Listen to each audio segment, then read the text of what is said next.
चलिए, मुख्यमंत्री अभ्युदय योजना ललितपुर में आपका स्वागत है। पर्यावरण से संबंधित जितने अभी आपको ऑनलाइन क्लासेस या लेक्चर दिए गए हैं, उसी क्रम में जो आज आपको जो वीडियो दिया जा रहा है या जो ऑनलाइन क्लास दी जा रही है वो 12वीं ऑनलाइन क्लास है, जिसमें पिछली क्लास में आपसे वार्तालाप हुई थी वायु प्रदूषण या प्रदूषण।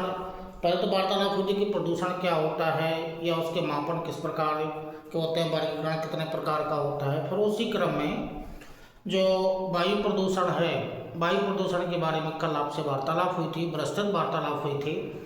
इसी तरह से आज का जो टॉपिक है, इसी क्रम में जो प्रदूषण, जलवायु परिवर्तन, इसी के अंतर्गत जो आज आपका टॉपिक है वो वायु प्रदूषण के अलावा आगे जल प्रदूषण,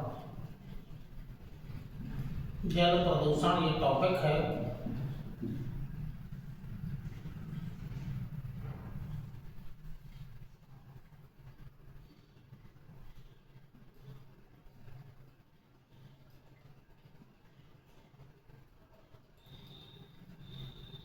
जल प्रदूषण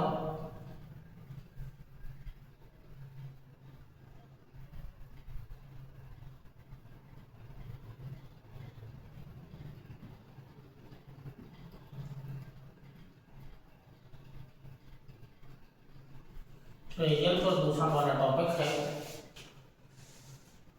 जल प्रदूषण, जैसे आपको वायु प्रदूषण के बारे में आपको जानकारी दी गई थी कि वायु प्रदूषण की जो डेफिनेशन WHO के माध्यम से दी गई है, तो उसी प्रकार से वायु प्रदूषण के साथ साथ में जल प्रदूषण की भी डेफिनेशन वर्ल्ड हेल्थ ऑर्गेनाइजेशन के माध्यम से दी गई है।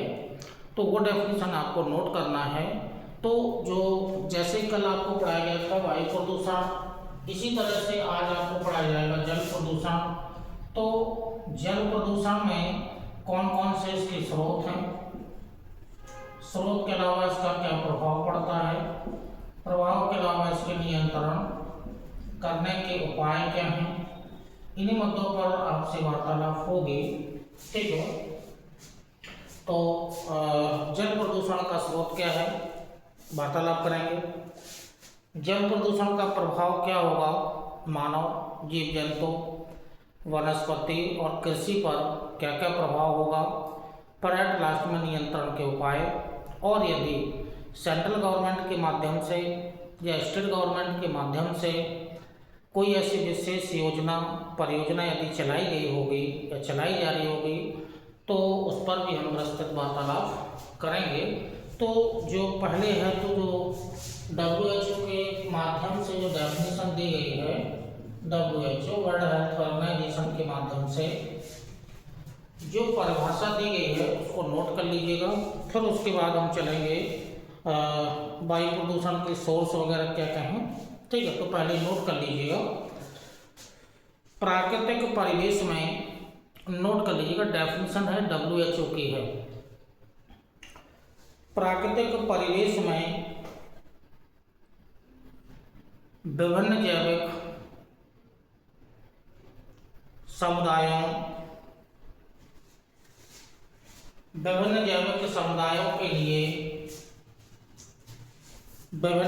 समुदायों के लिए आवश्यक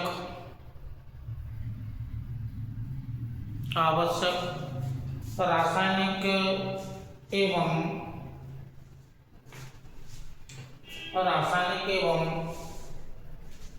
भौतिक संगठन वाला जल जो अपने मूल रूप में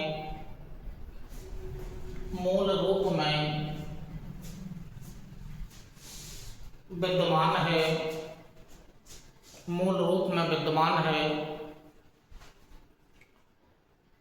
प्रदूषित रहित जल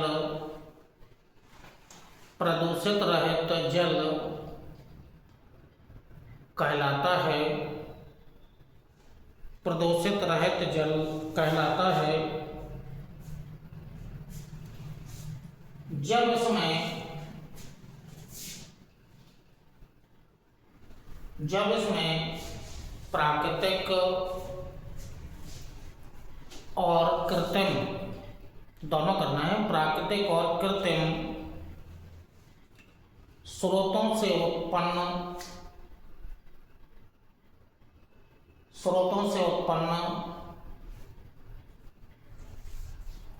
अवांछित बाहरी पदार्थ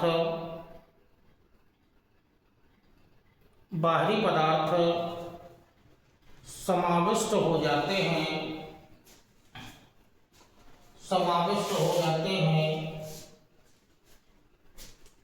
जल प्रदूषण कहलाता है। जल प्रदूषण कहलाता है।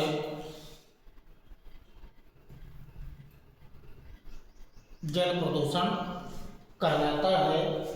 अब देखिएगा जो इसके सोर्स हैं, तो पहले सोर्स में हम दो प्रकार से जान लेते हैं, फिर उसके बाद में हम वर्गीकरण करेंगे।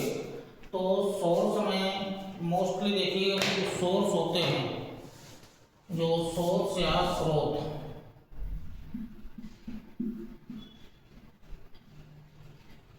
मोस्टली इसे दो भागों में बांट लिया जाता है।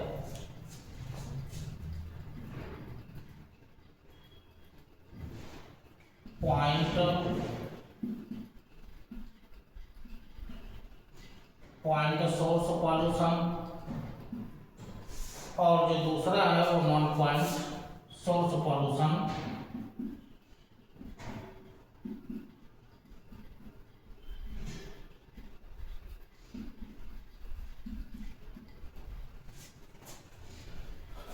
Point source pollution and non point source pollution, मतलब एक पॉइंट को समझना है कि जहाँ से, मतलब ऐसा स्रोत है जहाँ से उत्पत्ति होती है, मूल उत्पत्ति होती है उसे, और उसी क्षेत्र में प्रदूषण होता है।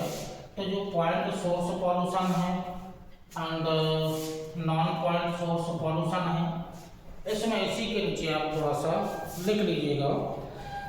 जब प्रदूषक किसी पॉइंट सोर्स पॉल्यूशन के अंतर्गत रखना है, जब प्रदूषक किसी निश्चित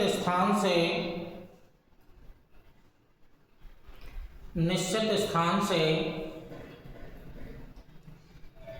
नालियों या पाइपों के द्वारा पानी में गिरता है,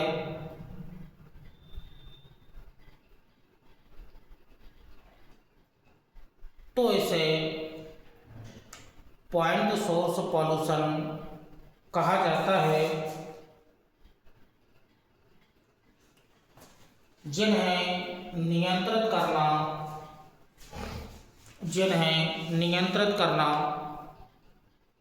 आसान होता है। जैसे ये कोई एक निश्चित स्थान है,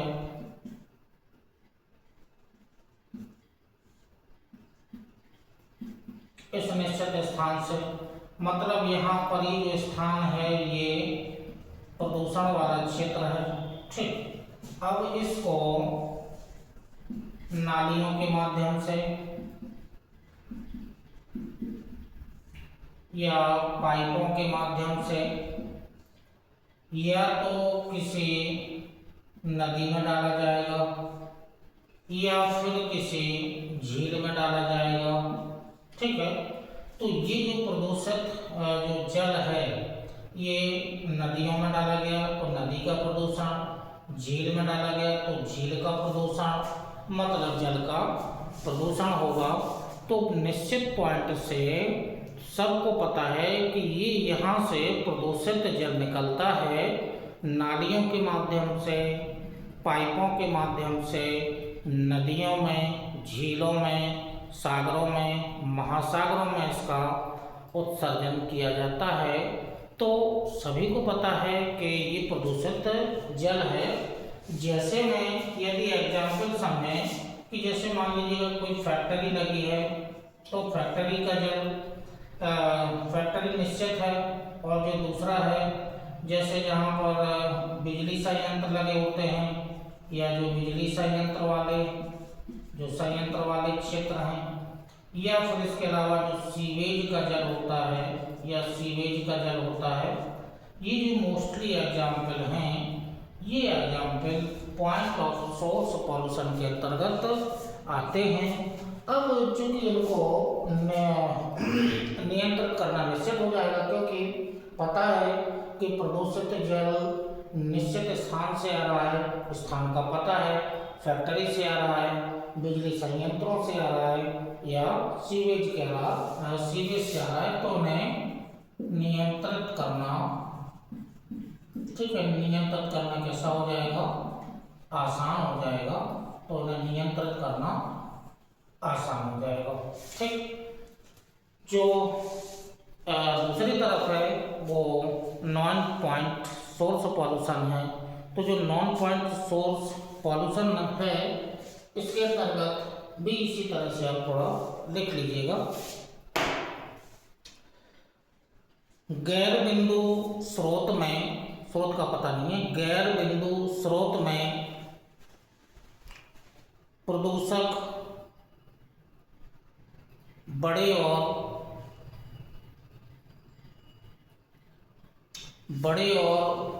विस्तृत क्षेत्रों से आते हैं,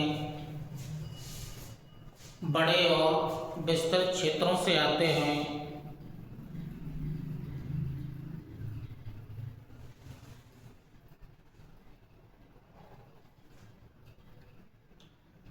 जिन्हें नियंत्रित करना आसान नहीं होता है, जिन्हें नियंत्रित करना आसान नहीं होता है।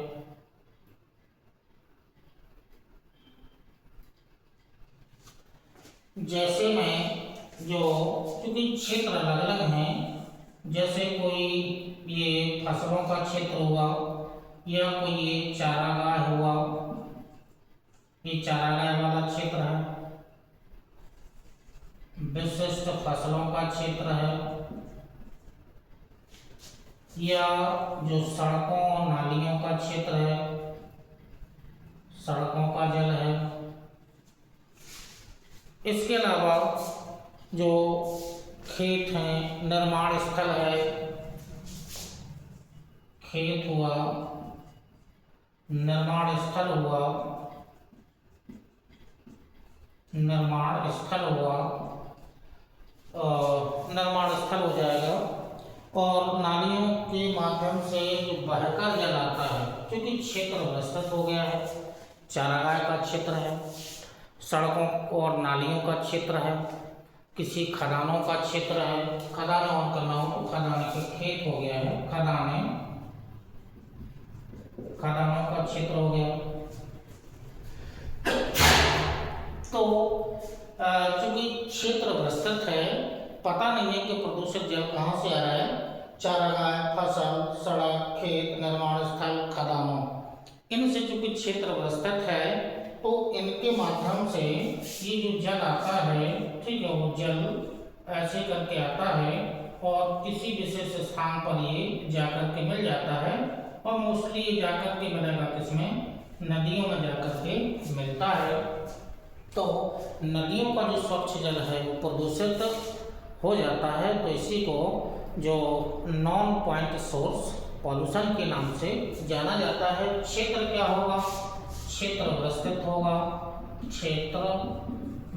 होगा, ठीक है, और नियंत्रित करना आसान नहीं होगा,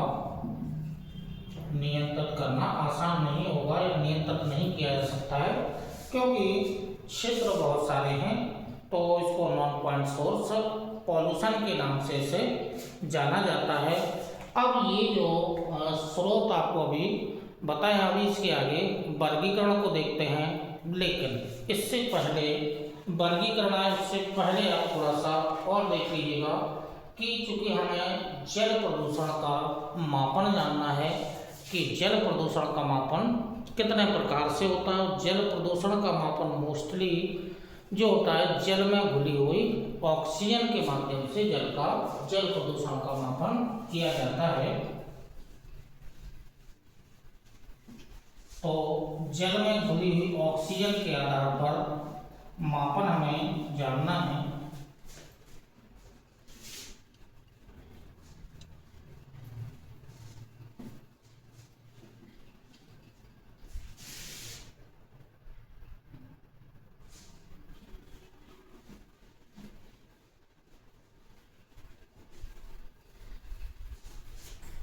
मापन, तो जल प्रदूषण का मापन मोस्टली 3 प्रकार से किया जाता है। जल प्रदूषण का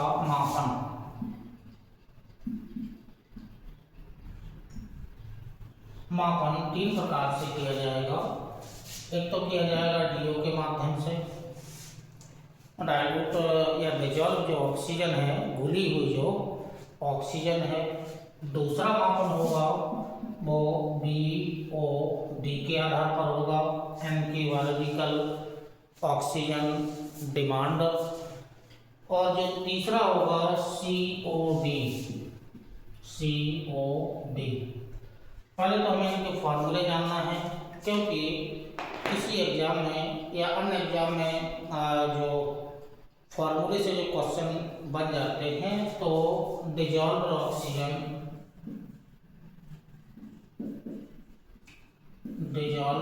ऑक्सीजन है ये, DO मीन्स डिजॉल्व ऑक्सीजन है। ये जो है बायोलॉजिकल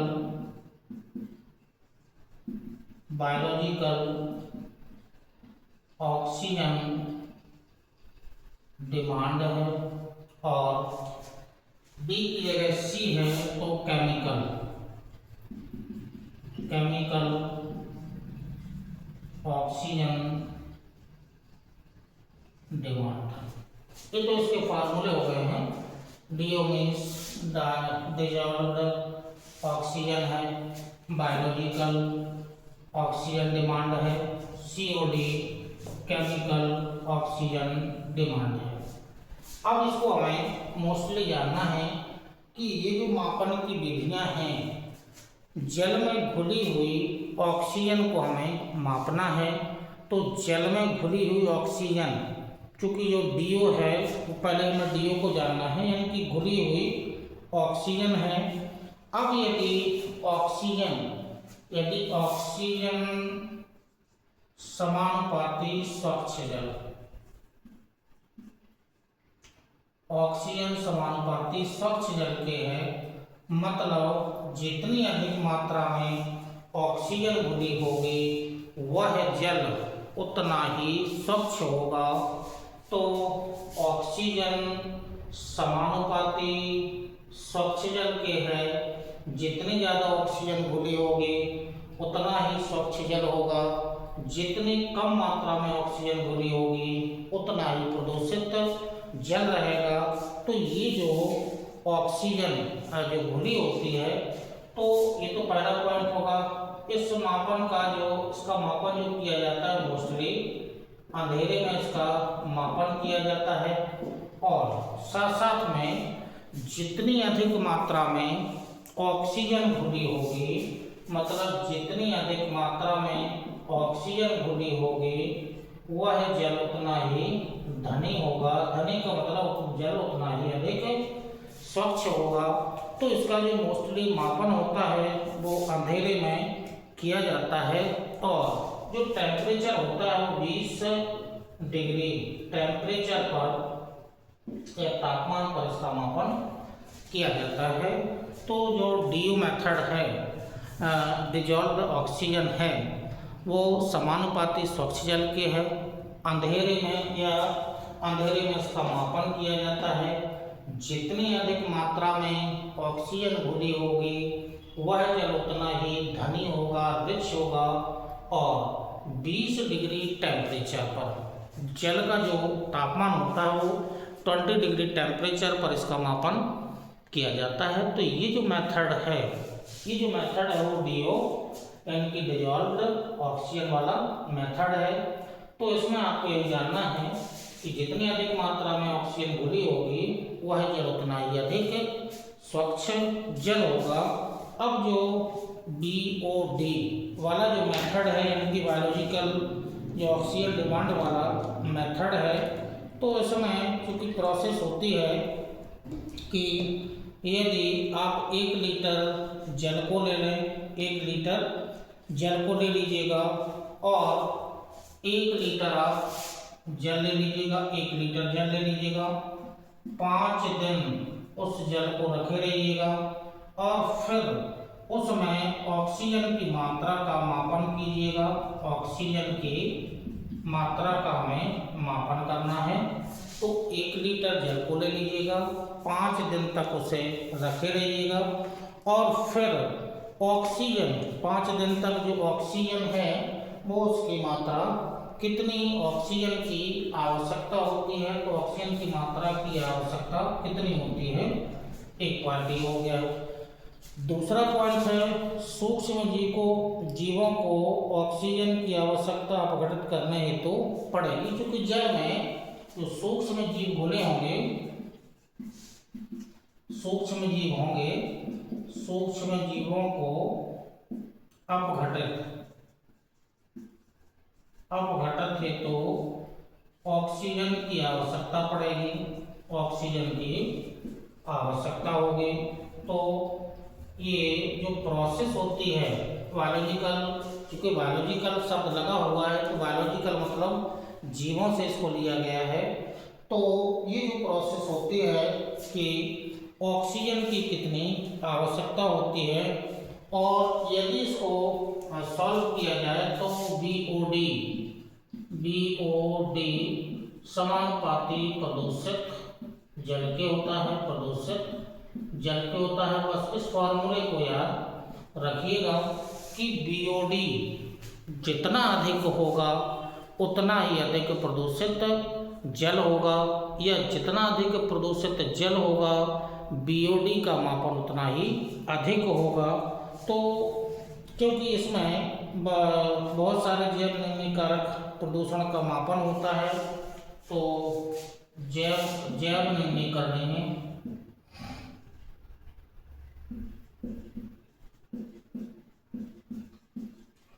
प्रदूषकों का मापन होता है,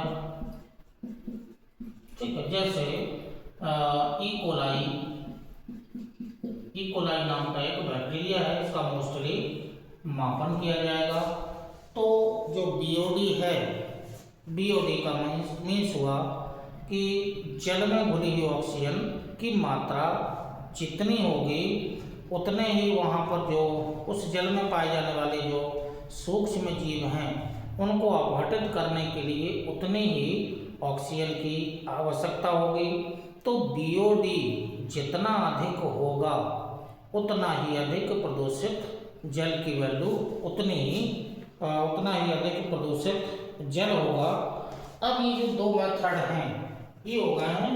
जो तीसरा मेथड है वो है ऑक्सीजन या केमिकल ऑक्सीजन डिमांड है। इस मेथड में आपको एक बीकर में आप जल ले लीजिएगा और एक बीकर ले लीजिएगा, उसमें एक ऐसे बीकर ले लीजिएगा, ठीक है, इसमें जल ले लीजिएगा। अब इस जल में ऑक्सीजन की मात्रा होगी, तो ऑक्सीजन की मात्रा ऑक्सीकरण हेतु आवश्यक होगी। ये ऑक्सीडेशन के लिए उस जल में घुली हुई मात्रा जो होगी वो ऑक्सीडेशन के लिए आवश्यक होगी। तो ऑक्सीजन की मात्रा ऑक्सीकरण हेतु जितने ऑक्सीजन की आवश्यकता होगी अब जैव और प्लस अजैव, ठीक है, जैव प्लस अजैव जो दोनों प्रकार के कारक हैं इनका मापन किया जाता है। मतलब जैविक प्रदूषण और अजैविक दोनों प्रकार के प्रदूषण का मापन होता है। जैविक प्लस अजैविक प्रदूषक का मापन होता है, ठीक है। ये मोस्टली इसका मापन किया जाता है और 2 घंटे में इसकी जांच तय होती है। तो जो समय लगता है वो 2 घंटे का समय लगता है जांच हेतु।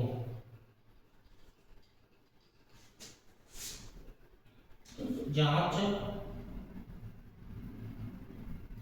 ठीक है, जांच से तो समय लगता है। तो जो वैज्ञानिकों के माध्यम से स्वच्छ जल के मापन हेतु जो 3 प्रकार की प्रोसेस या जो 3 प्रकार की विधियां अपनाई गई हैं, उसमें DO, ठीक, dissolve oxygen, BOD, biological oxygen demand, COD, chemical oxygen demand. तो ये 3 प्रकार की जल प्रदूषण के मापन की ये मोस्टली विधियां हैं। इसी क्रम में जो जल प्रदूषण के साथ साथ में अब जो जल प्रदूषण के स्रोत तो ही आपको बताए थे, इसके आगे और वर्गीकरण होगा। आगे इसी क्रम में वर्गीकरण आपको जानना है और इसी क्रम में आगे एक एक करके पहले हम आपको वर्गीकरण बता दे रहे हैं। तो वर्गीकरण के साथ कैसे कैसे इसका वर्गीकरण किया जाता है।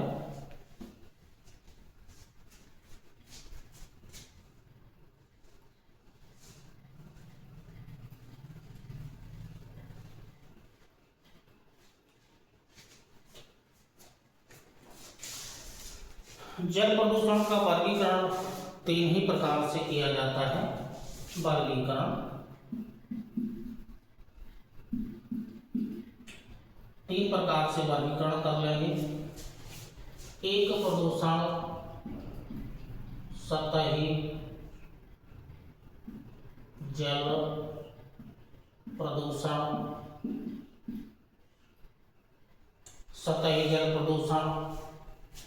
जो दूसरा होगा वो सागरीय जल प्रदूषण, जल प्रदूषण। और जो तीसरा होता है वो भूमिगत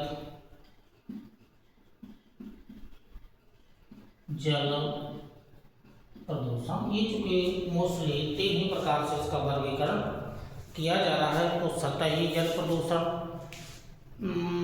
जल के प्राप्ति के स्रोत 3 ही हैं, सतही जल प्रदूषण, सागरीय जल प्रदूषण और जो भूमिगत जल प्रदूषण होता है। अब जहाँ पर स्रोत होंगे वहीं पर ये जल का प्रदूषण मोस्टली होगा। तो जो सतही जल प्रदूषण होता है तो उसमें मोस्टली देखिएगा जो सतही जल प्रदूषण कैसे कैसे हो सकता है। मोस्टली होता क्या है, जनसंख्या में वृद्धि मुख्य कारण क्या है, जनसंख्या में वृद्धि।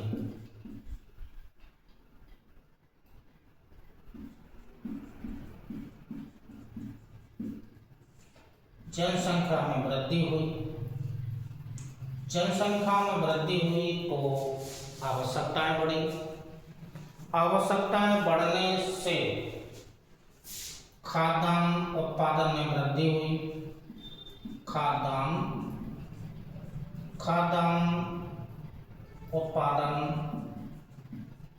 में वृद्धि की गई, जिसके लिए हम या मानव ने रासायनिक खाद का प्रयोग किया, रासायनिक खाद का प्रयोग किया, कीटनाशकों का प्रयोग किया, जैव नाशकों का प्रयोग किया। इनके अलावा औद्योगिकरण हुआ, नगरीकरण हुआ, औद्योगिकरण हुआ, नगरीकरण हुआ। तो चूंकि जो मानवीय आवश्यकताएं हैं इनको पूरा करने के लिए खाद्यान्न उत्पादन में वृद्धि करना है, औद्योगिक नगरीकरण है, तकनीकी विकास है। ठीक, इन सब से हुआ क्या, जो विषाक्त पदार्थ हैं या प्रदूषक पदार्थ हैं, प्रदूषक पदार्थ या प्रदूषक तत्व, ठीक, जल में घुले, जल में घुलने से जल की गुणवत्ता में कमी आई, जल की गुणवत्ता में कमी आई। जब गुणवत्ता में कमी आई तो एक निष्कर्ष निकलेगा जल प्रदूषण, ये जल प्रदूषण एक शब्द निकलेगा, ठीक। तो पहला हुआ क्या है, सतही जल प्रदूषण। जनसंख्या में वृद्धि, जनसंख्या में वृद्धि हुई तो खाद्यान्न की आवश्यकता पड़ी। खाद्यान्न के उत्पादन को बढ़ाने के लिए मानवीय गतिविधियां अपनाई गई। रासायनिक खाद का प्रयोग किया गया, यूरिया, डीएपी, अमोनियम सल्फेट वगैरह इनका प्रयोग किया। कीटनाशक, जैवनाशक, शाकनाशी इनका प्रयोग किया, ये रासायनिक है। ये पहले तो जल में घुले, जल का प्रदूषण होगा। जल का संबंध मिट्टी से होगा तो मिट्टी का प्रदूषण होगा। तो यहाँ पर जो सतही जल प्रदूषण है, वो सतही जल प्रदूषण में जो मोस्टली है वो सब मिट्टी का प्रदूषण के साथ में जुड़ जाता है। अब ये जो फर्टिलाइजर्स हैं या जो रासायनिक तत्व हैं, ये घुल करके नालियों के माध्यम से नदी, झील, सागर, महासागर तक ये पहुंच जाते हैं। और जहां ये पहुंच करके, चाहे वो सतही जल स्थलीय भाग पर हो, तो वहां पर ये जल की गुणवत्ता में कमी कर देते हैं। जल की गुणवत्ता में कमी का मतलब हुआ जल प्रदूषण हो गया, ठीक है। दूसरी तरफ देखेंगे तो जो सागरीय जल प्रदूषण है, सागरीय जल प्रदूषण का मतलब ये हुआ कि जो सागरीय परिवहन है, मोस्टली सागरीय परिवहन से होता है तेल रिसाव। तेल का रिसाव हुआ तो जल की गुणवत्ता में कमी आई, जल की गुणवत्ता में कमी आई, एक तरफ हो गया। दूसरी तरफ जो सागरीय जल प्रदूषण है, औद्योगिकरण, नगरीकरण, औद्योगिकरण हुआ, नगरीकरण हुआ, या अवशिष्ट जल जो नालियों या पाइपों के माध्यम से सीधे या तो नदियों में डाला जाएगा, नदियों के माध्यम से सागरों में पहुंच जाएगा, या सागरों में सीधे डाला जाएगा। तो या तो नदियों में डाला जाएगा, या फिर नदियों के माध्यम से सीधे सागरों में मिल जाएगा, या नालियों के माध्यम से या पाइपों के माध्यम से सीधे सागरीय क्षेत्र में डाल दिया जाता है। तो प्रोसेस वही हुई कि जल की गुणवत्ता में कमी आई, और जल की गुणवत्ता में कमी का मतलब क्या हो गया, सागरीय प्रदूषण हो जाएगा, ठीक है। तो ये जो सागरीय प्रदूषण है, ये जो दूसरा प्रकार है। इसी के अलावा जो भूमिगत जल प्रदूषण, अब जो भूमिगत जल प्रदूषण है, भूमिगत जल प्रदूषण सतही जल का भी रिसाव होगा, मोस्टली सागरीय परिवहन को छोड़ दीजिएगा, औद्योगिकरण, नगरीकरण, अवशिष्ट जल इनका भी नीचे की परतों में रिसाव होगा। तब भी क्या होगा, तब भी भूमिगत जल प्रदूषण होगा। या फिर डायरेक्ट इसको कर दीजिएगा कि जो कृषि में प्रयुक्त जो रसायन है, कृषि में प्रयुक्त या कृषि में रसायन का प्रयोग। अब रसायन का प्रयोग का मतलब हुआ खाद हुआ, जैवनाशी, कीटनाशी, शाकनाशी, इनका प्रयोग उत्पादन बढ़ाने के लिए रसायन का प्रयोग किया जाएगा, ठीक है। ये रसायन का प्रयोग जब किया जाएगा तो मिट्टी का प्रदूषण, जल का प्रदूषण के, सतही जल का प्रदूषण के साथ साथ में इन रसायन या ये जो उसमें घुले हुए क्या हैं, विषाक्त पदार्थ हैं, इन विषाक्त पदार्थों का नीचे की परतों में रिसाव होगा, नीचे की परतों में रिसाव होगा तो जल की गुणवत्ता में कमी आएगी, और जैसे जल की गुणवत्ता में कमी आएगी कहा जाएगा भूमिगत जल प्रदूषण हो गया है। तो ये 3 प्रकार से हमने आपको अभी ये वर्गीकरण है, 3 प्रकार से वर्गीकरण होता है, सतही जल प्रदूषण, सागरीय जल प्रदूषण और भूमिगत जल प्रदूषण। कैसे कैसे प्रोसेस होगी ये आपको डायग्राम के माध्यम से बताया गया है। इसी क्रम में अलग अलग करके फ्लोराइड का प्रदूषण क्या है, यूरेनियम का प्रदूषण क्या है, या जो विभिन्न प्रकार के प्रदूषण हैं, ठीक है, फ्लोराइड का हुआ, आर्सेनिक का हुआ, या जो यूरेनियम का हुआ, नाइट्रेट का हुआ, सीसा का हुआ, ये जो जल में जो तत्व विषाक्त पदार्थ घुल जाते हैं उनको हम अलग अलग रूप से उनका वर्गीकरण या उनको अलग अलग रूप से आपको बताएंगे। लेकिन इससे पहले एक टॉपिक क्योंकि जो जल से जुड़ा हुआ है उसको थोड़ा सा समझ लेते हैं। सुपोषण, यूट्रिफिकेशन, इस प्रक्रिया को और समझ लेते हैं कि यूट्रिफिकेशन क्या है। वो जल से ही संबंधित है या जल के प्रदूषण से भी संबंधित है।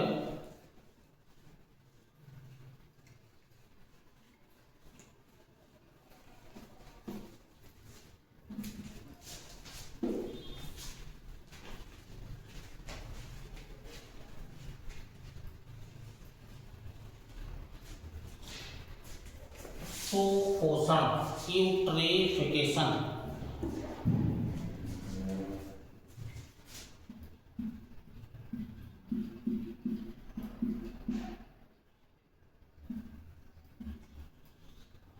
यूट्रिफिकेशन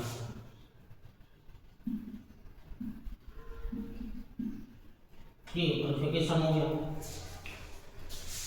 यूट्रिफिकेशन का मीन्स हुआ कि पोषक तत्वों की मात्रा में वृद्धि। सपोज दैट, मान लीजिएगा कि ये कोई झील है, ये कोई झील है,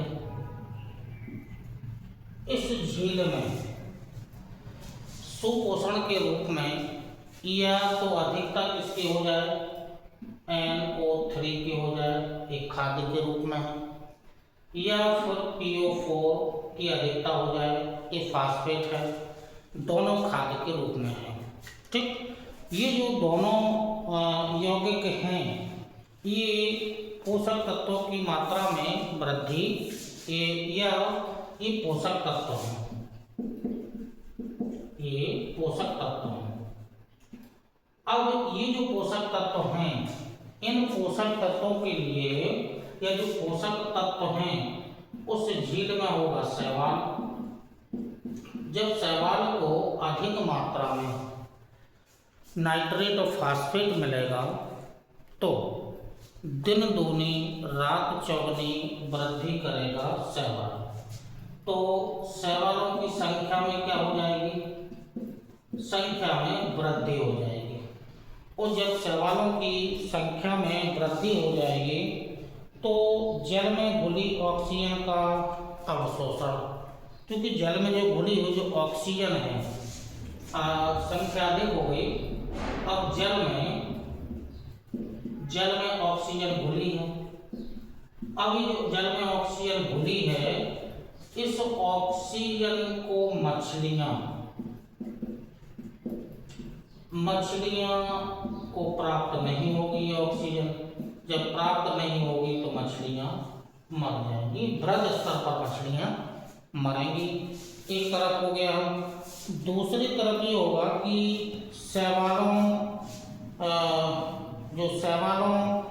जो अधिकता हो गई है, तो मुख्य पॉइंट यहाँ से चल रहा है शैवालों की अधिकता। ठीक है, अब दूसरी तरफ ये चलेंगे कि शैवालों की इसमें शैवाल की अधिकता होगी, शैवाल अधिक मात्रा में होगा, तो पूरा का पूरा जो झील का क्षेत्र है वो पूरा का पूरा कवर्ड कर लिया जाएगा। अब शैवाल में जो भी प्रकाश संश्लेषण की क्रिया होगी या तापमान बढ़ेगा तो क्या होगा,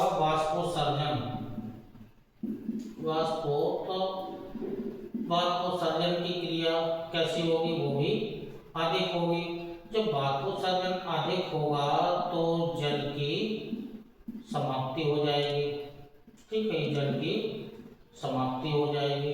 तो एक तरफ देखिएगा, शैवाल की संख्या बढ़ने से एक तरफ तो ऑक्सीजन नहीं मिलेगी, मछलियां मर जाएंगी, दूसरी तरफ अत्यधिक मात्रा में शैवालों की मात्रा हो जाएगी, तो पत्तियों के माध्यम से जो एवेपोरेशन का जो रेट है वो अधिक होगा, तो धीमे धीमे जल वाष्प में पूरा परिवर्तित हो जाएगा।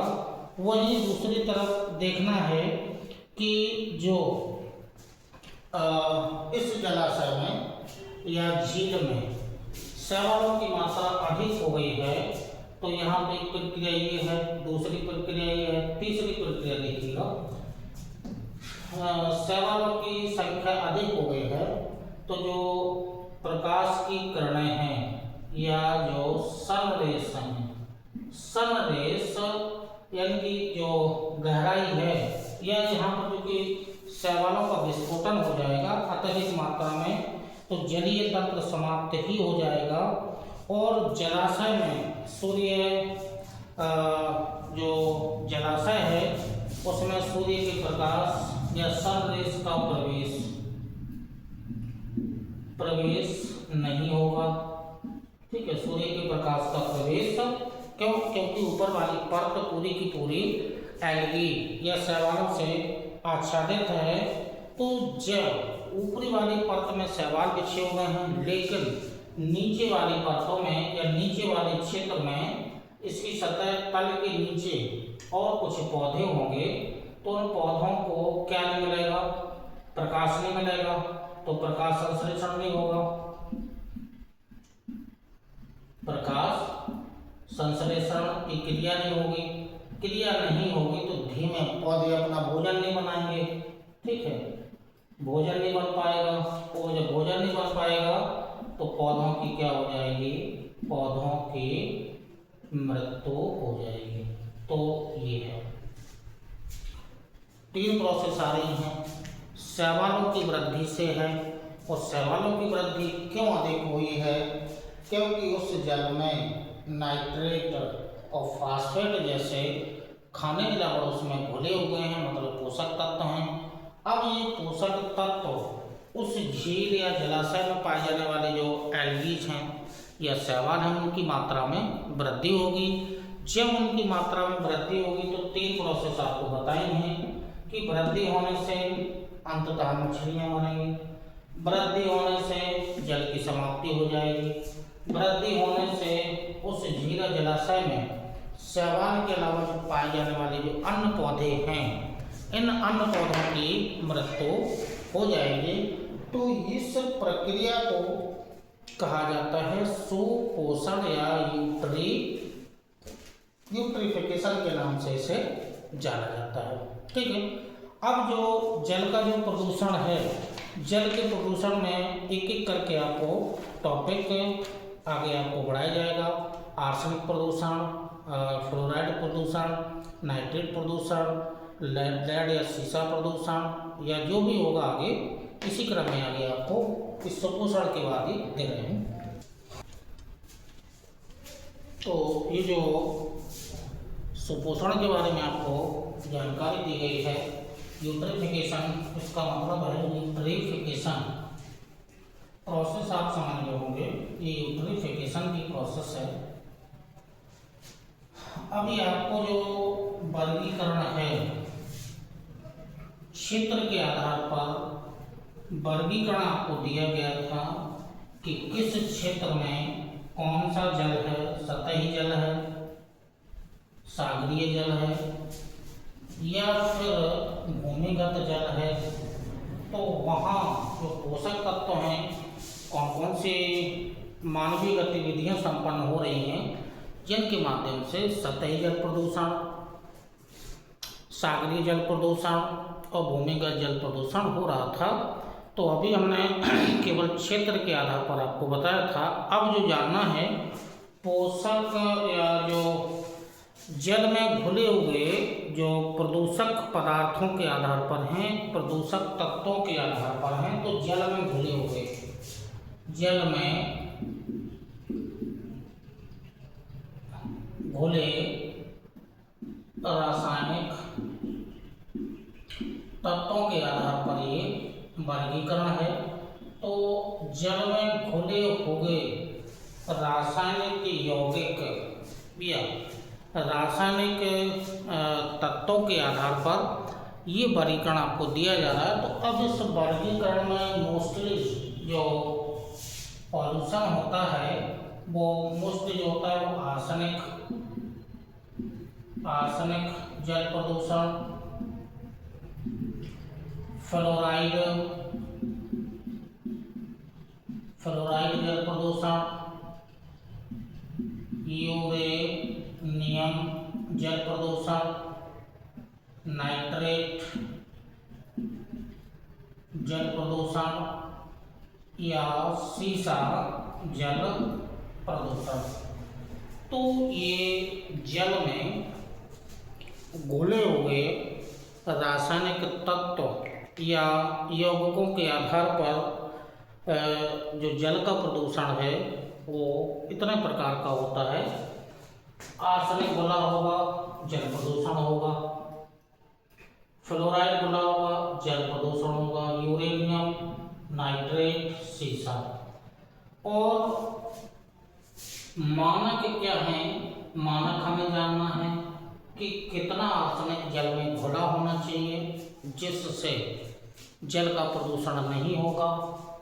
फ्लोराइड, यूरेनियम, नाइट्रेट, सीसा कितनी मात्रा में, मानक क्या है? तो मानक हमें जानना है। इस मानक से ज़्यादा यदि रासायनिक तत्व घुले होंगे तो जल का प्रदूषण होगा। जल का प्रदूषण होगा तो बहुत सारे जो रोग होंगे वो रोग उत्पन्न होंगे। ठीक है, रोग उत्पन्न होंगे तो चूँकि सरकार के द्वारा कुछ राष्ट्रीय स्तर पर कुछ योजनाएं या परियोजनाएं या कुछ राष्ट्रीय मानक तय होंगे।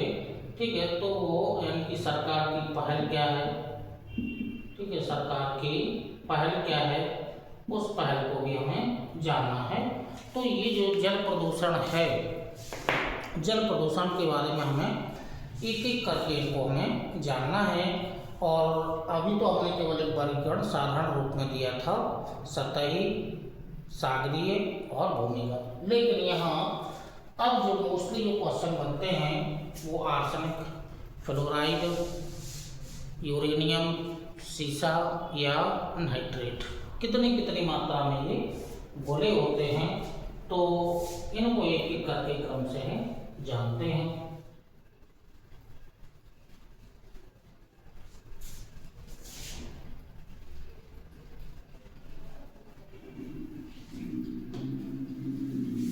तो जो पहला प्रदूषण है वो आर्सेनिक जल प्रदूषण।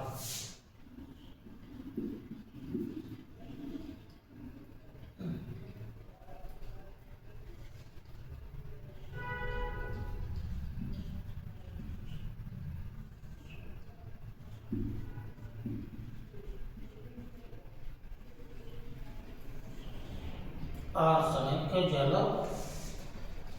प्रदूषण, आर्सेनिक जल प्रदूषण। तो नोट करना होगा, थोड़ा सा लिख लीजिएगा, नोट करिएगा। भारत में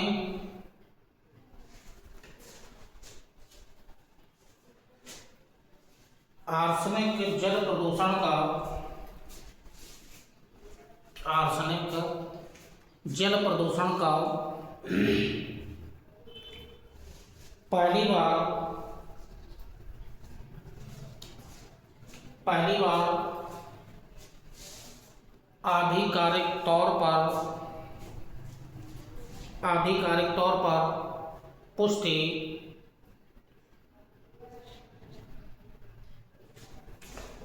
1933 में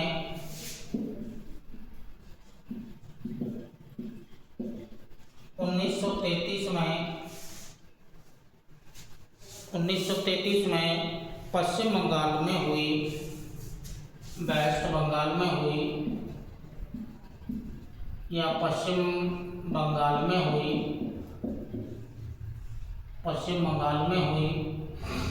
1933 में किसानों द्वारा सिंचाई के लिए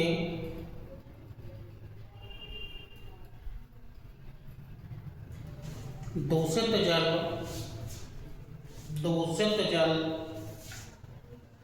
का उपयोग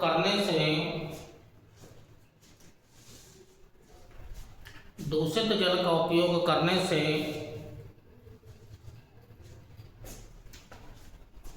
जल के माध्यम से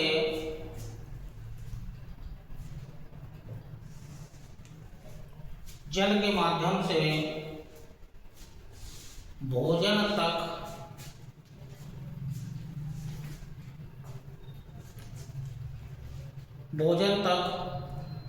आर्सेनिक के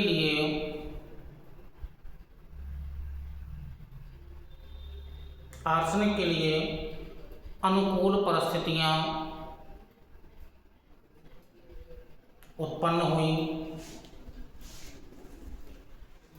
जिसके परिणामस्वरूप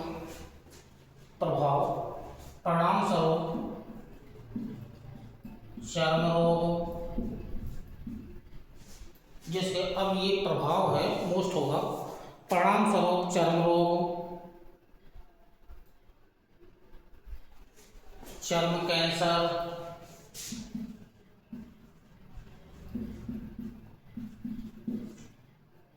यकृत, फेफड़ा,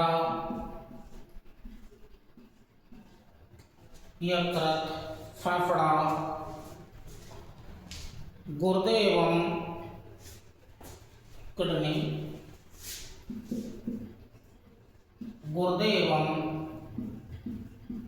रक्त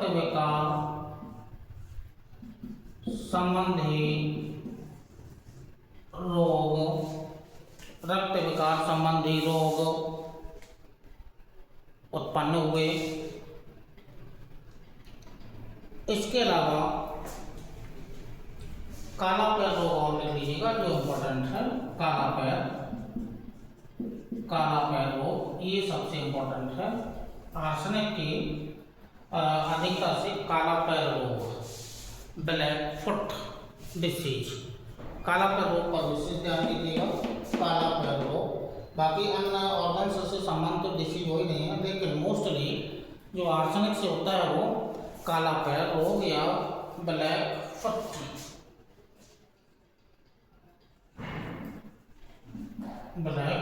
डिसीज, काला पैर रोग जैसी समस्या उत्पन्न हो गई हैं। तो ये तो समस्या उत्पन्न हुई है, लेकिन सरकार के द्वारा या गवर्नमेंट के द्वारा क्या क्या उपाय किए गए हैं वो पॉइंट के रूप में लिख लीजिएगा। यानी कि जल शक्ति मंत्रालय, मोस्टली यही होगा, जल शक्ति मंत्रालय। इसने क्या उपाय किए हैं वो नीचे नोट कर लीजिएगा। जल शक्ति मंत्रालय पॉइंट बनाइएगा। पश्चिम बंगाल, बिहार, असम,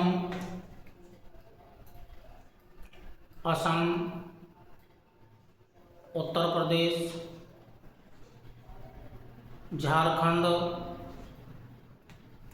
में भूमिगत जल में भूमिगत जल में आर्सेनिक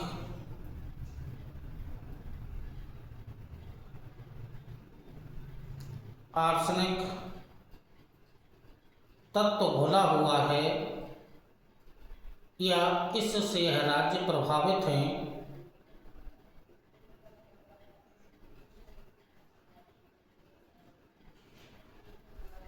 अगला पॉइंट, उबले हुए चावल, सब्जियां एवं दालों में आर्सेनिक की मात्रा अधिक पाई गई।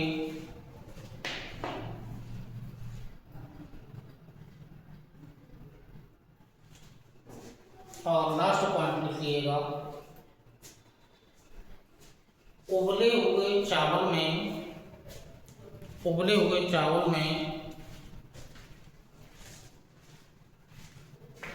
मात्रा कम पाई गई, जबकि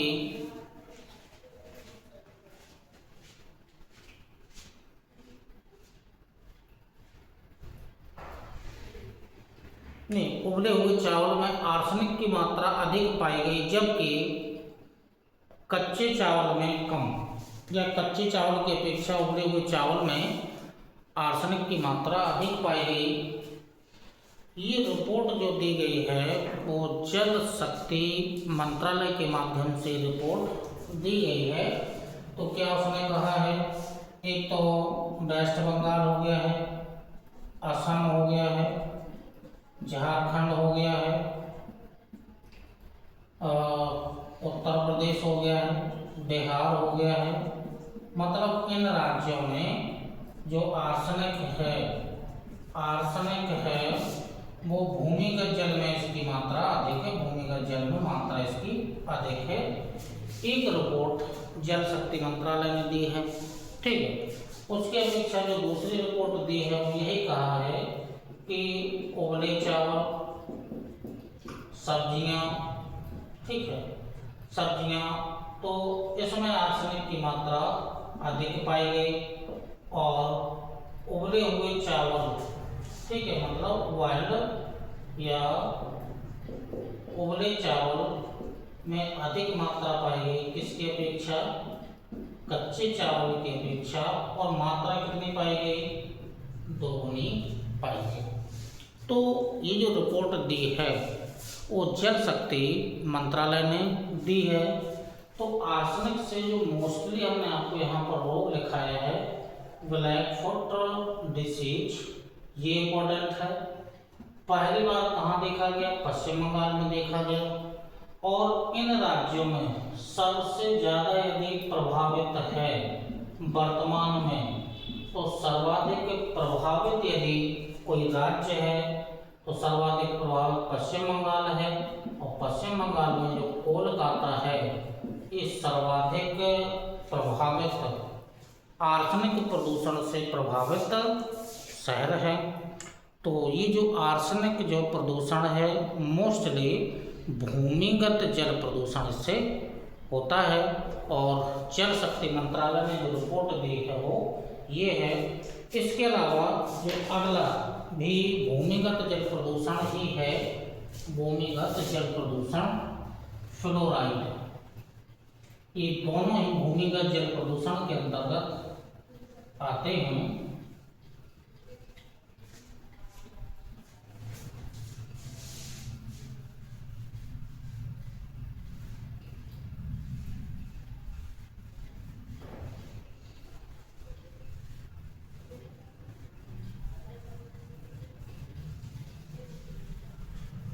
अगला जो भूमिगत जल से ही संबंधित है, फ्लोराइड,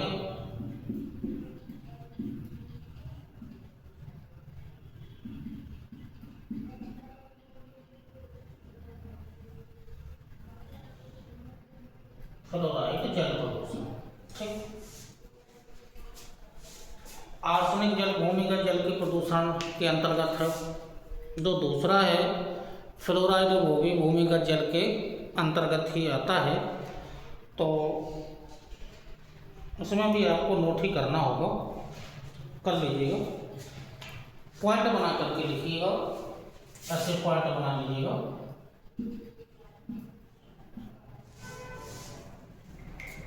देखिएगा पहला point, WHO world health organisation, WHO, comma भारतीय मानक ब्यूरो, भारतीय मानक ब्यूरो के अनुसार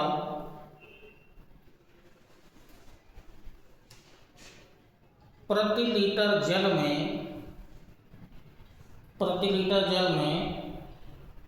फ्लोराइड की मात्रा 1.5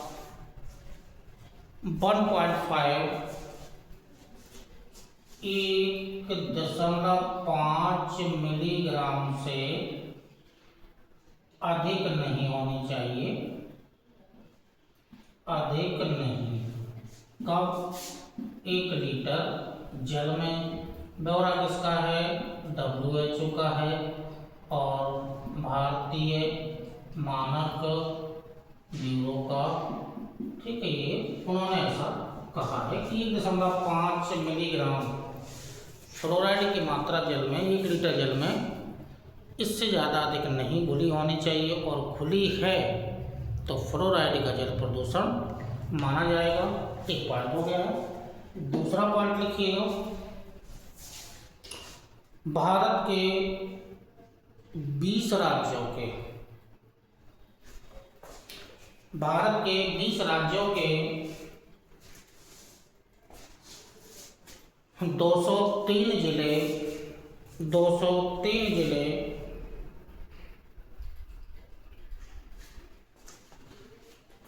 फ्लोराइड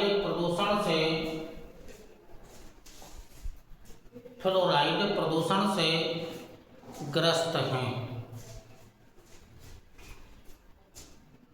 20 राज्य के 203 जिले।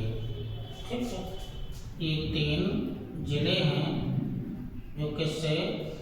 आर्सेनिक प्रदूषण से प्रभावित हैं। अगला पॉइंट, ज्वालामुखी उत्सर्जन,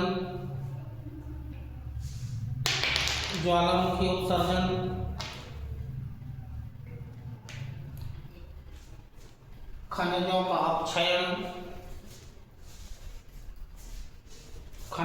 अपक्षयन और विघटन,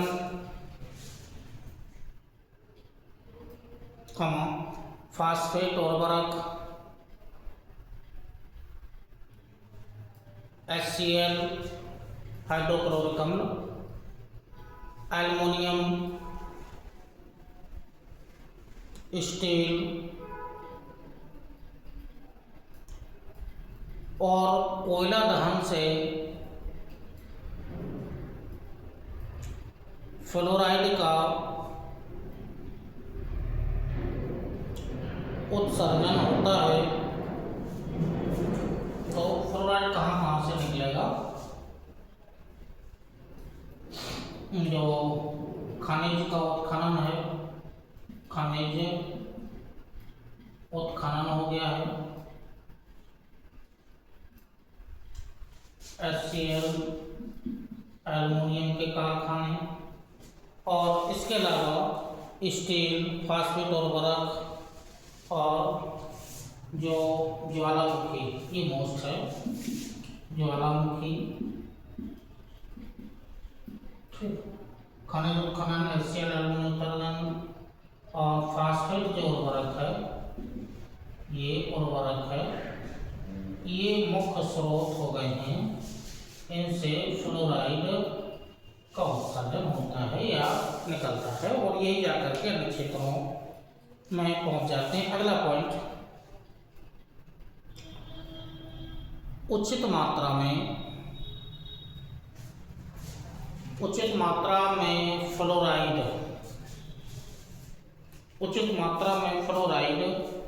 दंत क्षय, डेंटल डिके, दंत क्षय को कम करता है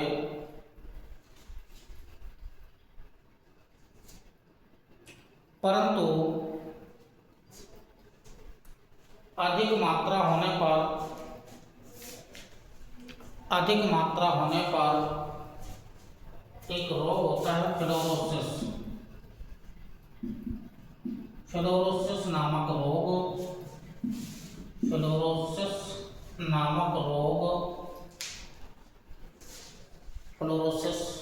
रोग उत्पन्न हो जाता है। इसके अलावा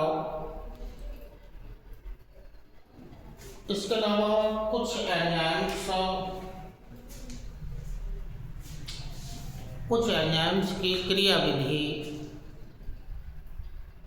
कम हो जाती है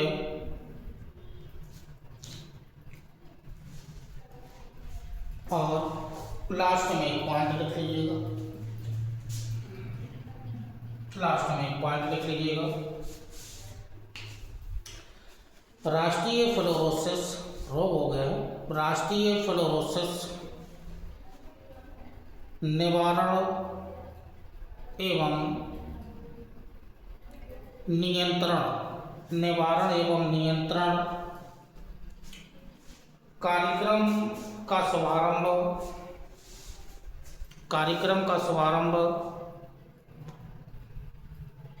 2008-9 में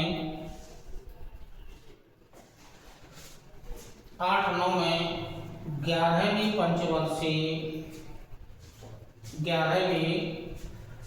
पंचवर्षीय योजना के अंतर्गत किया गया।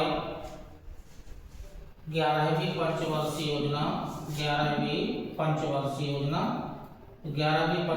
योजना 2008-9 में एक कार्यक्रम चलाया गया था। किसके निवारण हेतु? फ्लोरोसिस के निवारण या नियंत्रण हेतु। तो ये कार्यक्रम चूँकि राष्ट्रीय स्तर पर चलाया गया है, तो राष्ट्रीय स्तर का मतलब हुआ कि सेंट्रल गवर्नमेंट के माध्यम से ही ये कार्यक्रम चलाया गया होगा। इसी क्रम में जो 2 भूमिगत जल प्रदूषण हो गए हैं, आर्सेनिक जल प्रदूषण और इसी क्रम में फ्लोराइड जल प्रदूषण। इसी क्रम में जो यूरेनियम जल प्रदूषण, नाइट्रेट जल प्रदूषण और सीसा जल प्रदूषण, इसी को एक क्रम से लेकर के आगे चल रहे हैं। तो इसी क्रम में जल प्रदूषण के अंतर्गत फ्लोराइड और आर्सेनिक भूमिगत जल प्रदूषण हो गए हैं, भूमिगत जल प्रदूषण के अंतर्गत हो गए हैं। अब इसी क्रम में आएगा तो जो यूरेनियम का प्रदूषण है, इसको और थोड़ा समझ लीजिएगा। यूरेनियम और नाइट्रेट, तो जो यूरेनियम का प्रदूषण है,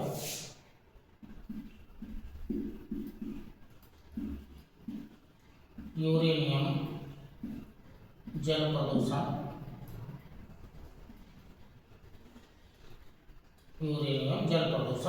थोड़ा सा नोट कर लीजिएगा। मानव शरीर में जैविक अर्ध आयु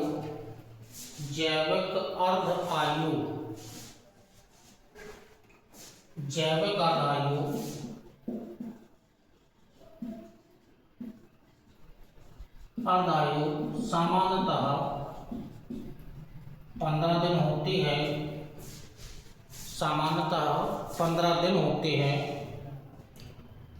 परंतु हड्डियां या बोन्स की जैविक आयु 70 से 200 दिन होती है। 70 से 200 दिन होती है, मतलब जैविक अंग का मतलब हुआ हृदय, फेफड़ा, गुर्दे, इनकी आयु सामान्यतः 15 दिन होती है अर्ध आयु, और हड्डियाँ ठोस होती हैं इनकी 70 से 200 वर्ष तक होती है। एक पॉइंट हो गया। दूसरा पॉइंट लिखिए, जैविक अर्ध आयु मानव शरीर में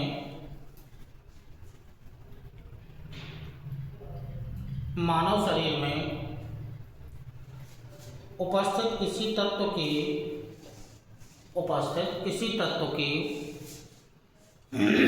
मात्रा को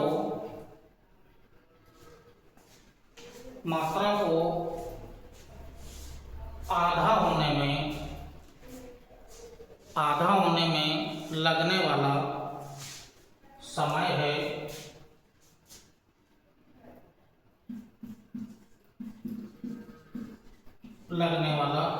है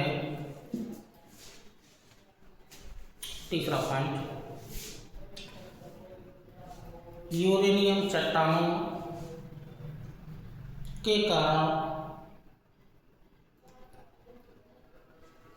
यूरेनियम का जल में जाना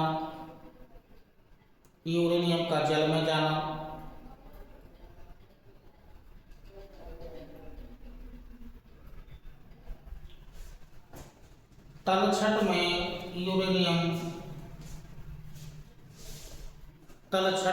यूरेनियम चट्टानों का पाया जाना,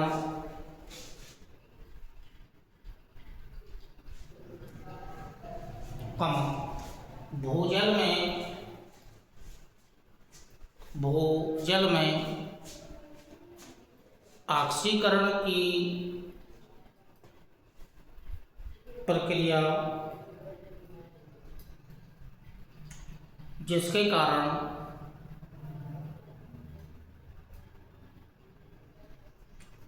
भूजल में यूरेनियम की मात्रा में वृद्धि। तो मोस्टली क्या है, यूरेनियम चट्टानों से ही, ठीक है, ये यूरेनियम जल में जाकर के मिल जाता है। तो मोस्टली हो जाता है क्या, जल प्रदूषण हो जाता है। और भारत में झारखंड और पश्चिम बंगाल, यानी कि झारखंड और पश्चिम बंगाल, ये दो ऐसे राज्य हैं जो ये मोस्ट है, दो ऐसे राज्य हैं जो यूरेनियम जल प्रदूषण से प्रभावित हैं।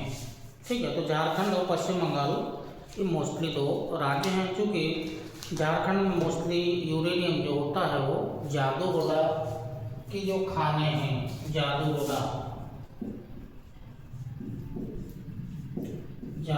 की जो खाने हैं, इनसे मोस्टली यूरेनियम निकाला ही जाता है। और झारखंड में जादूगोड़ा के खाने से यूरेनियम निकाला ही जाता है। ठीक है, अगला पॉइंट कर लीजिएगा। WHO के अनुसार, ये पॉइंट इंपॉर्टेंट है, WHO के अनुसार यूरेनियम की मात्रा 1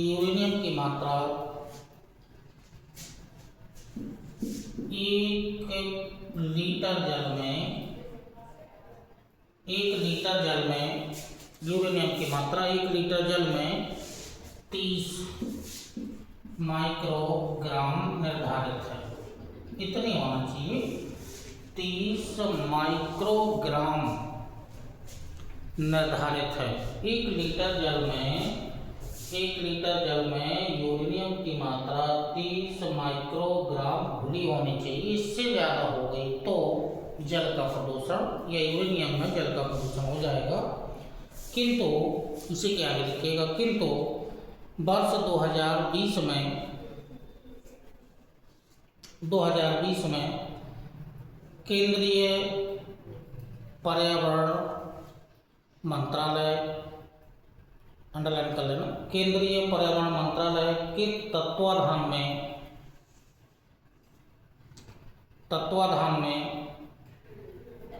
जारी रिपोर्ट के अनुसार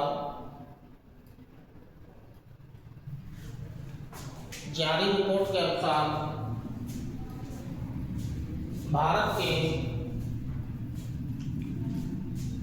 के 16 राज्यों में यूरेनियम की मात्रा प्रति लीटर 80 माइक्रोग्राम तक घुली है। तो भारत के 16 राज्यों में जो यूरेनियम की मात्रा है वो 80 माइक्रोग्राम ये घुली हुई है। तो इसका मतलब है मानक दिया गया था 30 माइक्रोग्राम, लेकिन 16 राज्यों में 80 माइक्रोग्राम तक घुली है। तो इसका मतलब है कि भारत के जो 16 राज्य हैं वो 16 राज्य यूरेनियम जल प्रदूषण से प्रभावित हैं, यूरेनियम जल प्रदूषण से प्रभावित हैं। और प्रभाव लिख लीजिएगा, क्या क्या इसका प्रभाव पड़ेगा। अस्थि विकलांगता, अस्थि विकलांगता मतलब अस्थि रोग, प्रभाव है रोग होंगे, मतलब अस्थि विकलांगता का मतलब बोन कैंसर कर दीजिएगा सीधा, bone cancer, bone cancer, bone cancer एक समस्या उत्पन्न होगी। दूसरा, किडनी की कार्यप्रणाली की समस्या, किडनी की कार्यप्रणाली मतलब इससे किडनी भी प्रभावित होगी, इससे किडनी भी प्रभावित होगी। मोस्टली बोन कैंसर को आपको जानना है कि यूरेनियम की अधिकता से बोन कैंसर या हड्डी का कैंसर रोग होता है। तो इस क्रम में आपको जो आर्सेनिक प्रदूषण है, फ्लोराइड प्रदूषण है, यूरेनियम प्रदूषण है, इसी क्रम में जो नेक्स्ट प्रदूषण है वो है नाइट्रेट प्रदूषण।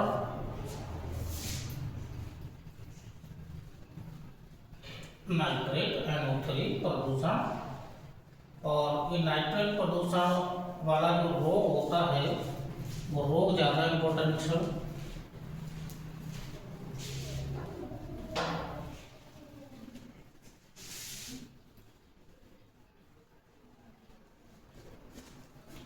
नाइट्रेट प्रदूषण, तो जो नेक्स्ट प्रदूषण है जल प्रदूषण में नाइट्रेट,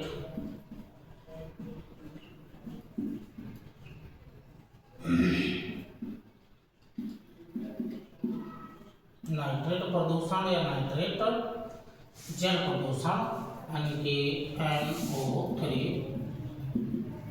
नाइट्रेट जल प्रदूषण। तो जो नाइट्रेट होता है वो हीमोग्लोबिन यदि अधिकता है तो जो नाइट्रेट है NO3 है वो हीमोग्लोबिन मतलब जो रक्त में घुलनशील जो होता है वो हीमोग्लोबिन, यदि नाइट्रेट अंदर पहुंचा तो ये हीमोग्लोबिन से क्रिया करेगा और हीमोग्लोबिन से क्रिया करने के साथ HbNO3 बनाएगा। और HbNO3 एक रासायनिक यौगिक है जिसका नाम है मीथेनोग्लोबिन, मीथेनोग्लोबिन।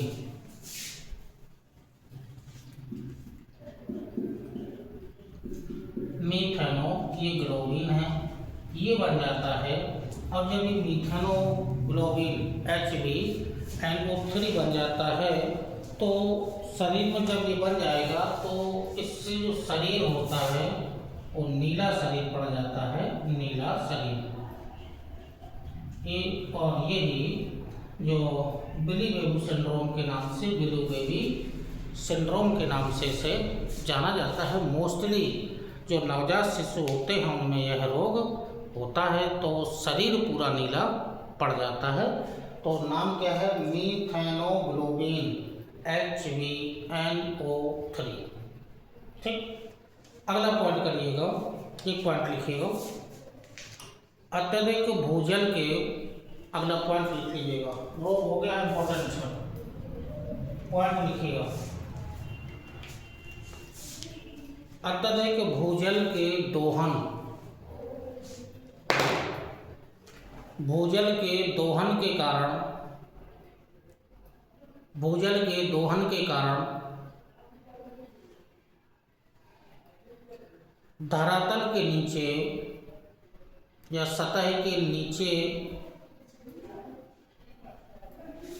ऑक्सीजन की मात्रा में, ऑक्सीजन की मात्रा में वृद्धि के फलस्वरूप रासायनिक अभिक्रिया के कारण रासायनिक अभिक्रिया के कारण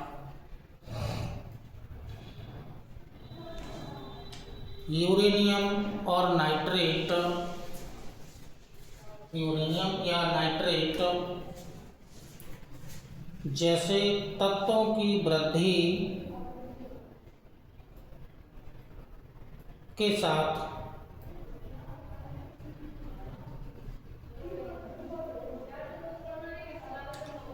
साथ रासायनिक उर्वरकों के प्रयोग से, रासायनिक उर्वरकों के प्रयोग से नाइट्रेट नीचे की परतों में, NO3 ये नीचे की परतों में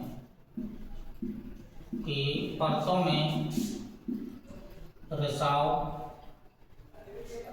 ये नाइट्रेट कहाँ से आएगा, उर्वरक, नीचे की परतों में रिसाव होने से भूमिगत जल प्रदूषण,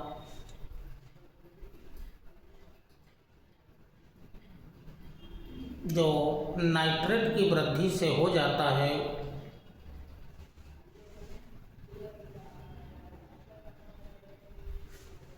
अगला पॉइंट,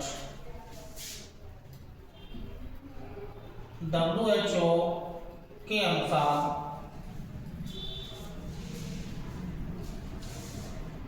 WHO के अनुसार 1 लीटर जल में 1 लीटर जल में NO3 की निर्धारित मात्रा, नाइट्रेट की निर्धारित मात्रा 1.33 ppm है। ये WHO का डाटा, इससे ज़्यादा नहीं होनी चाहिए। तो 1 लीटर जल में नाइट्रेट की मात्रा 1.3 ppm घुली होनी चाहिए। और लास्ट में पॉइंट लिखिएगा, डाउन टू अर्थ एक संस्था है, डाउन टू अर्थ इम्पोर्टेंट संस्था है, डाउन टू अर्थ अंतर्राष्ट्रीय संस्था है। डाउन टू अर्थ नामक पत्रिका में तो वर्ष 2021 में प्रकाशित अध्ययन के अनुसार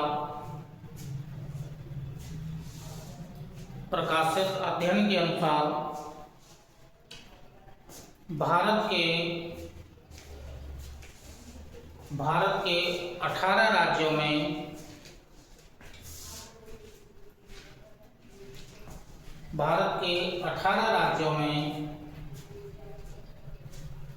नाइट्रेट की मात्रा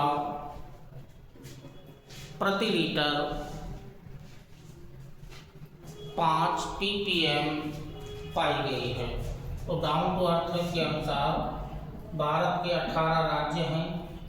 इन 18 राज्यों में जो NO3 घुला है वो 5 ppm घुला है। इसका मतलब है कि भारत के 18 राज्य हैं, डाउन टू अर्थ पत्रिका के अनुसार डाटा उसने 2021 में दिया था। तो इसका मतलब ये हुआ कि इस पत्रिका के अनुसार भारत में जो 18 राज्य हैं, वो 18 जो राज्य हैं वो नाइट्रेट जल प्रदूषण से प्रभावित हैं। अब ये जो नाइट्रेट है, जल प्रदूषण है, तो एक रोग तो हो ही गया है, नीला शरीर पड़ जाता है, बिली बेबी सिंड्रोम के नाम से इसे जाना जाता है। इसके अलावा कुछ और प्रभाव शरीर पर इसके पड़ते हैं। तो फेफड़ों में संक्रमण, पाचन, हीमोग्लोबिन की कमी, आँख कैंसर, बिलू बेबी सिंड्रोम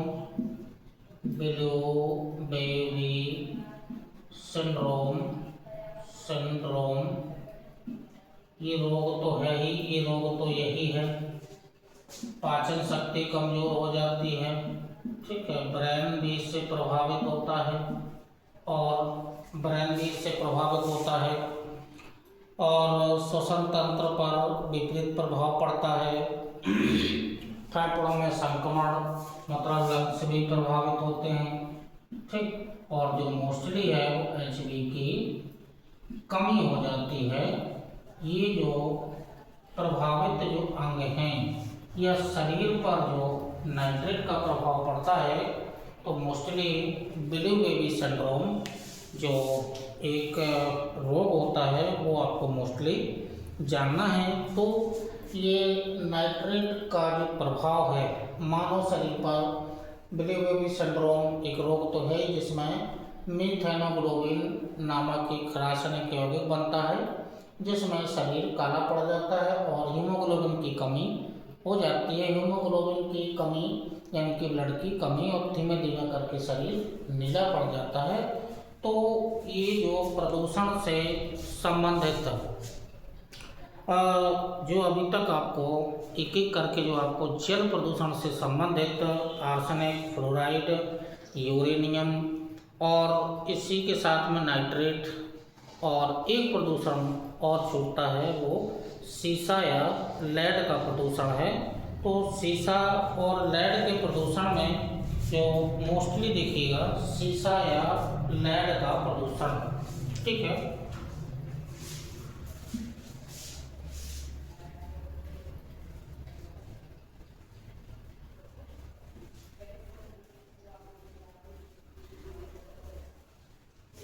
लेड या सीसा प्रदूषण की भी, सीसा जल प्रदूषण, ठीक है। तो इसको मोस्टली शॉर्ट रूट में इसको समझ लीजिएगा। पेट्रोल में एंटी नॉकिंग, जो पेट्रोल होता है उसमें लेड को एंटी नॉकिंग के रूप में मिलाया जाता है। धुआं के रूप में वायुमंडल में ये लेड पहुंच जाता है। इसके अलावा उद्योगों में जल प्रदूषण होता है, तो मतलब इसके स्रोत कहाँ कहाँ से हैं, तो सीसा के हैं। तो एक तो जो पेट्रोल होता है, पेट्रोल में जो एंटी नॉकिंग के रूप में, ठीक है, एंटी नॉकिंग के रूप में लेड को मिलाया जाता है। एक तो यहाँ से ये पहुँच जाएगा, ठीक है। और अपशिष्ट पदार्थ को जलाने से ये वायुमंडल में भी पहुँच जाता है। या जो विभिन्न प्रकार के जो उद्योग लगाए जाते हैं, उद्योगों से, ठीक है, उद्योगों से ये पहुँच जाता है। तो एट लास्ट में मोस्टली बन जाता है लेड, सीसा का जो जल प्रदूषण है वो हो जाता है। तो मोस्टली जो वायु उसमें धुआं के माध्यम से वायु में पहुंच जाता है। तो मोस्टली 3 इसके सोर्स हैं। मोस्टली जो सोर्स है वो जो पेट्रोल को जलाया जाता है उससे लेड धुआं के साथ में निकलता है, और बहुत सारे ऐसे पदार्थ हैं जलाए जाते हैं जो वायुमंडल में पहुंच जाते हैं। इसके अलावा जो उद्योगों से, या उद्योगों में जो रासायनिक यौगिकों का प्रयोग किया जाता है उसमें लेड की मात्रा उसमें होती है, तो ये पहुँच जाता है जल में और जल को प्रदूषित कर देता है। अब लेड से जो सीसा से है, मोस्टली जो रोग होता है वो एनीमिया, ठीक है, एनीमिया, एक एनीमिया रोग है। और इसके अलावा सर दर्द, एनीमिया, सिर दर्द, मांसपेशियों में कमजोरी, दांत कमजोर, एनीमिया, दांत भी कमजोर हो जाएंगे, ठीक है। तो ये जो मोस्टली जो रोग हैं सीसा से हैं, वो सीसा में से ये रोग उत्पन्न हो जाते हैं। तो जो जल प्रदूषण है, ये पूरा टॉपिक आपको क्रमबद्ध तरीके से बता दिया गया है, लेकिन एट लास्ट में भारत सरकार के द्वारा कौन कौन से नियंत्रण के उपाय अपनाए गए हैं, ये अभी टॉपिक अवशेष है। प्रभाव हमने आपको साथ साथ में दिखा ही दिया है। तो जल से संबंधित बहुत सारे मानव में रोग हैं, ठीक है, पीलिया, पोलियो या जो मलेरिया वगैरह होते हैं, या इसका प्रभाव जंतुओं पर पड़ता है। जंतुओं में खुरपका, महपका, ऐसे बहुत सारे रोग होते हैं। वनस्पति में भी इसी प्रकार का प्रभाव पड़ेगा। तो जो मोस्टली बैक्टीरिया, वायरस जो जल के प्रदूषण से मानव पर प्रभाव तो पड़ता ही है। मोस्टली पीलिया और पोलियो, ये 2 रोग, और मलेरिया, ये 3 रोग, या पेचिश भी एक रोग है, उसको भी शामिल जल के प्रदूषण से कर सकते हैं। तो ये जो मोस्टली जो रोग हैं ये आपको बता दिए गए हैं। गवर्नमेंट के द्वारा क्या क्या उपाय किए गए हैं आधिकारिक तौर पर या किसी योजना और परियोजना को चला करके, ठीक है। तो वो जो नेक्स्ट वीडियो है वो प्रारंभ यहीं से किया जाएगा कि जल प्रदूषण के संरक्षण के लिए कौन कौन से उपाय भारत सरकार या उत्तर प्रदेश सरकार के माध्यम से कौन कौन से कार्यक्रम चलाए गए हैं। तो इसी क्रम में जो नेक्स्ट वीडियो आपको दिया जाएगा वो इसी के आगे आपको बढ़ाया जाएगा। तब तक के लिए नमस्कार, धन्यवाद, जय हिंद।